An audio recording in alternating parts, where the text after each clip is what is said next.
नमस्कार दर्शकों, मैं स्मार्टी स्वागत है आपका नेशन इंडिया न्यूज चैनल पर। आइए आपको सूचित करवाते हैं देश और दुनिया की खबरों से। मुंबई में एक हैरान कर देने वाली घटना सामने आई है। गोरेगांव में पुलिस ने 4 लोगों को गिरफ्तार किया है।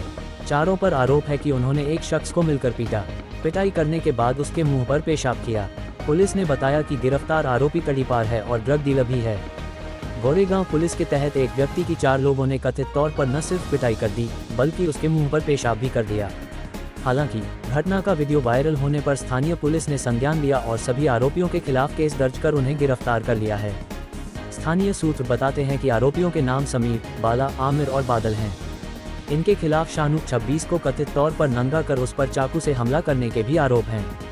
इसके अलावा पीड़ित परिवार ने पुलिस में आरोपियों के खिलाफ शानू के मुंह पर कथित तौर पर पेशाब करने और उसके पास मौजूद फोन, चेन और कैश लूट लेने का भी आरोप लगाया है। ये घटना प्रेम नगर के गणेश नगर चाल की है। मुंबई वडोदरा रोड प्रोजेक्ट में भिवंडी तालुका के कई गांवों के किसानों की खेती की जमीनें प्रभावित हुई हैं। हालांकि इन भूमि मालिकों को बाजार मूल्य के अनुसार करोड़ों रुपए का मुआवजा भी मिल रहा है, लेकिन मुआवजा पाने में भ्रष्टाचार के मामला सामने आ रहे हैं। पहला मामला फर्जी किसानों का आया था जिन्होंने 11 करोड़ रुपए की धोखाधड़ी की थी। इसके बाद एक बुजुर्ग आदिवासी महिला से धोखाधड़ी कर 58 लाख रुपए हड़पने का मामला दर्ज किया गया। अब धोखाधड़ी का तीसरा मामला सामने आया है जिसमें भूमाफिया ने किसानों से 16 करोड़ रुपए की धोखाधड़ी की है।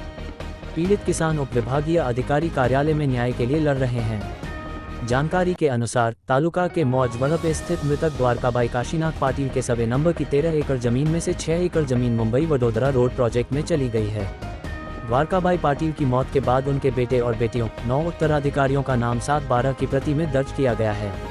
आरोप है कि द्वारकाबाई के बेटे हरिभाव ने अपनी बहनों हीराबाई, ताराबाई, रमाबाई और जीजाबाई के साथ धोखाधड़ी करते हुए उनकी एनओसी ले ली, जबकि मृतक के भाई रामदास ने अपने बेटे बालकृष्ण के पक्ष में जमीन दान कर दी थी।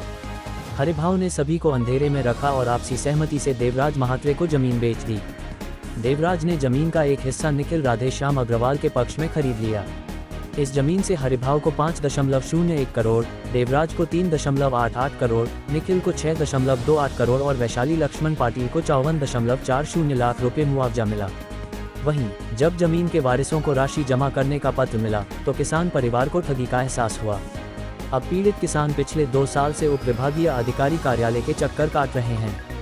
बॉयफ्रेंड के मोबाइल में दिखी सहकर्मी लड़कियों की 13,000 न्यूड तस्वीरें, बेंगलुरु की इस गर्लफ्रेंड के उड़े होश। मामला बेलिंदुर में स्थित बीपीओ का है।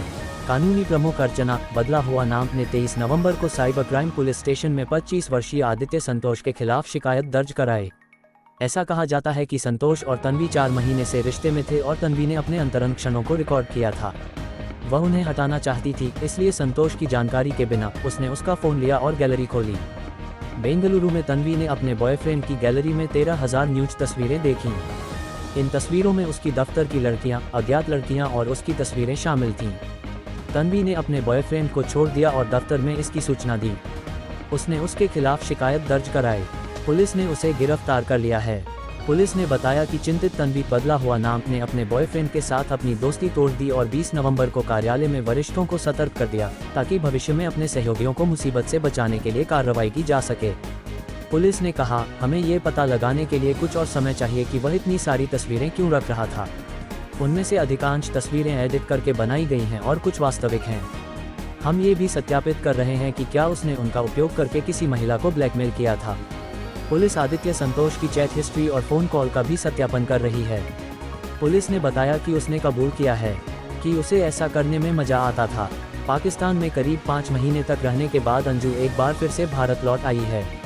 वाघा बॉर्डर के रास्ते अंजू ने एक बार फिर से भारत में प्रवेश किया। अंजू और नसरुल्ला ने दोनों इस वापसी से पहले दावा किया था कि वह अपने बच्चों से मिलने के लिए भारत जा रही है। अंजू ने भी भारत आकर यही दोहराया है कि वह अपने बच्चों से मिलने के लिए आई है। हालांकि अब नसरुल्ला अंजू के इस दावे की पोल खोल दी है और पाकिस्तानी मीडिया से बातचीत में भारतीय महिला के पाकिस्तान छोड़ने की असल वजह बता दी है। नसरुल्ला ने बताया कि अंजू का 1 महीने का वीज़ा पहले खत्म हो गया था और पाकिस्तान के विदेश मंत्रालय ने बार बार गुहार लगाने के बाद भी उसे नहीं बढ़ाया। नसरुल्ला ने यह भी उम्मीद जताई कि अंजू 3 महीने बाद फिर से पाकिस्तान वापस आ सकेगी। नसरुल्ला ने यह भी कहा कि अगर उसे भारत का वीज़ा मिलता है तो मैं अंजू को फिर से पाकिस्तान वापस ले आऊँगा। इस बीच भारत पहुंची अंजू से उसके बच्चों ने मिलने से इनकार कर दिया है। वहीं भारत आने के बाद अब अंजू कहाँ है यह कोई नहीं बता रहा है। अंजू न तो भिवाड़ी गई है और न ही अब तक बच्चों से मिली है। इस बीच अंजू जिस कॉलोनी में रहती है वहां पर सुरक्षा व्यवस्था को कड़ा कर दिया गया है। सभी वाहनों को बिना सघन जांच के अंदर नहीं जाने दिया जा रहा है। आईबी की एक टीम ने अंजू के बच्चों से पूछताछ भी की है। अंजू की एक 15 साल की बेटी और 6 साल का बेटा है। वीडियो के अंत तक बने रहने के लिए धन्यवाद। आशा करता हूं कि आपको ये जानकारी अच्छी लगी रहेगी। एक निवेदन है कि हमारे YouTube channel nation India news को सब्सक्राइब करना ना भूलें तथा लाइक, शेयर और कमेंट करें। धन्यवाद।